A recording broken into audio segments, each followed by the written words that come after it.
व्याकुळ झालेल्या भानुदासांना अक्षरशः रडू येऊ लागले. तोच काय झाले, देवळाबाहेरचे सैनिक अचानक झोपी गेले. गाभाऱ्याची कुलपे गळून पडली. भानुदास दार उघडून थेट गाभाऱ्यात आले. पंढरीनाथा, चल रे पंढरीला, असे म्हणून ते पंढरीनाथाला आळवू लागले. तोच मूर्तीतून पांडुरंग अवतरला की. भानुदासा, मला पंढरपूरला घेऊन चल तुझ्यासोबत, पण थोडा धीर धर. आत्ता काकड आरतीची वेळ झाली आहे, पुजारी येतच असतील. असे म्हणून पांडुरंगाने आपल्या गळ्यातील तुळशी हार भानुदासांच्या गळ्यात घातला.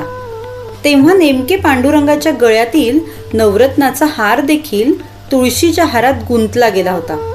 भानुदास तिथून निघून गेले ते थेट नदीकाठी. शिपायांनी लागलीच त्यांना पकडले. नदीकाठीच एक सूळ रोवण्यात आला. भानुदास पांडुरंगाला आर्तभावाने बोलवू लागले.